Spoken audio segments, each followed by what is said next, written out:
I see people not as who they are or what they're currently doing. I see them as what they can become. Linda is an example of that.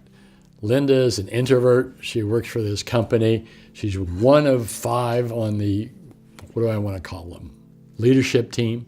She's the only woman, and she's an introvert. So Linda's in this situation where she's struggling because I asked her this question: what is your biggest concern? And she said, other than becoming a bag lady, my biggest concern is I won't be able to keep my job. I'm an introvert. The others are males, and they're all extroverts, and they overtalk. And the problem is every Monday we have a meeting, and each of the 5 of us get 10 minutes to bring the others up to date. I rehearse everything I'm going to say. I memorize it. Then I go into the meeting, and I start to give my presentation, and the boss asks me a question. That puts me on my back foot because I've got my script, and I've only got 10 minutes, and I have to get it in. So I start to stutter. I don't stutter. I've never stuttered in my life. He's driving me crazy. Well, I asked the obvious question. So what does he say when you tell him the impact his questions have on you? She looked at me and said, you obviously don't get it. He's my boss and I'm a woman. He'll say something like, well, suck it up.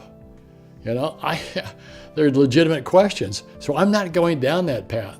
I said, Linda, can we talk about it? And she was reluctant.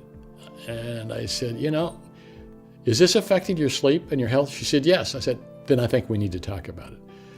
But there's a caveat, there's a proviso. If we talk about it, I'm going to coach you on how to have that difficult conversation with your boss. But you have to commit to me that you'll have that conversation. Do we have a deal? She hemmed and hawed and said, this is really going to be tough. I said, well, visualize that you have the conversation. Your boss gets it, and he stops interrupting you, and now you look forward to the meetings. Just try to visualize the benefits. She said, okay. So I coached her, and it went something like this. Tell him how he's impacting you. Basically, rely on the truth. Don't make up a story. And it might go something like this. Boss, there's something I haven't told you that's really bothering me. I don't like coming to work on Mondays. I'm not productive because what happens, in the background, I've memorized what it is I want to say. You don't know that. I come in and I start to talk to the group from script. You ask a question, a legitimate question, but you ask a question, that interruption throws me for a loop. Is there any way you could keep your questions until the end of my 10 minutes and then ask the question? He laughed and he said, if it's going to make you more productive, sure, I can do that. Well, that's not the end of the story. What happens is you had this Linda that was like this, that she opened up. She now began to exert herself in a very light, introverted way and influencing other people in the organization. It made her realize she could add value and make a difference. She blossomed.